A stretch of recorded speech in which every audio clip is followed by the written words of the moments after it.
क्या कहीं से कोई चांसेस हैं कि अयातुल्ला खामनी जिंदा हो?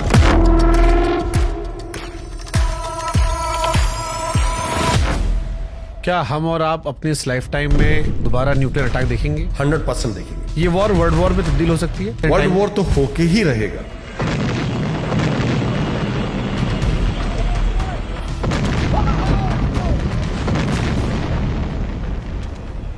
ईरान क्या परमाणु सक्षम? ये चीज पूरी दुनिया मानती है। Iran has achieved 60% enrichment of uranium. Iran can mix this uranium with high explosives and then drop this bomb हवा में बस्ट करेगा। It will make radio active dust. इसको आम भाषा में डर्टी बॉम्ब बोला जाता है। हम और आप बार बार ये बात कर रहे थे कि अमेरिका ईरान को वेनेजुला मत समझे, पर ईरान के अंदर घुसकर खामनी को मार दिया। जितने भी सिक्योरिटी कैमराज हैं ट्रैफिक लाइट्स के ऊपर तेहरान के अंदर, मोसाद ने उनको कई साल पहले हैक कर लिया था। क्या IRGC में या खामनी के आसपास कोई ऐसा था जो इजराइल का स्पाई था? ये ऐसा काम उन्होंने पहली बार नहीं किया है। चाहे वो सुलेमानी को उड़ाने का या हिजबुल्ला की टॉप लीडरशिप, हमास की टॉप लीडरशिप, मोसाद की ह्यूमन कैपेबिलिटी वर्ल्ड में अनमैच्ड है। ईरान की टॉप लीडरशिप जब खत्म हुई उसके बाद सबको लगा कि अब लीडर्स ही नहीं बचे। फिर ईरान ये लड़ाई इतनी मजबूती से कैसे लड़ रहा है? ईरानियन स्ट्रेटेजी क्या था? अगर ऐसा कुछ होता है, 31 मिलिट्री डिस्ट्रिक्ट्स हैं, उनको टारगेट्स पहले से दिए हुए हैं और उनके पास पूरी आजादी है कि वो जहां चाहें जैसे चाहें वहां हमला कर सकते हैं। और हमने इसका एक उदाहरण देखा।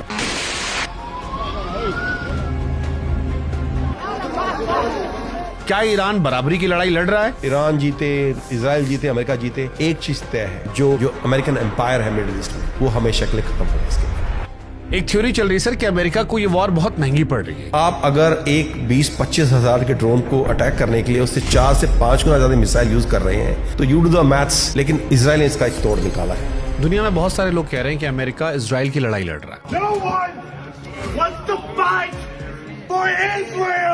एक थ्योरी ये भी आ रही थी कि डोनाल्ड ट्रंप जो है वो कॉम्प्रोमाइज है इजराइल से। एप्स्टीन फाइल का भी जिक्र निकल कर आ रहा है। आज तक जितने अमेरिकन प्रेसिडेंट आए हैं, Israel had influence over all of them. तो आप ये कह रहे हैं कि अमेरिका में सरकार किसी की भी हो, सिस्टम इजराइल का होता है कि अमेरिका के लिए ईरान भी वियतनाम अफगानिस्तान जैसा हो गया? ट्रुप्स ऑन ग्राउंड आए तो उससे बदतर होगा।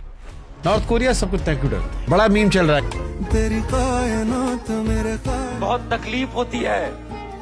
एक जो बड़ा तगड़ा टूल रहा है, dehumanise the leader of that country. Khomeini, he's a demon. Putin is a despot killing his own people. Saddam Hussein, he's gassing his own people. Muammar Gaddafi अपने लोगों को मार रहा है, राक्षस है। किम जोंग जो नॉर्थ कोरिया का लीडर है, अरे वो तो लोगों को जिंदा मगरमच्छ के सामने डाल देता है। पाकिस्तान से भी सर एक खबर आई कि पाकिस्तान में 2 हफ्ते के लिए स्कूल बंद हो गए, ट्रांसपोर्ट बंद कर दिया गया और बहुत सारे कटौतियां की गई। मिलने वाले तेल में 50% फिल फॉर कटौती की जा रही है, बंद किया जा रहा है। अब वो पाकिस्तान जो दुनिया भर को न्यूक्लियर दिखाकर अपनी हनक दिखाता था, बार्गेनिंग करता था, उसका तो न्यूक्लियर न बस चला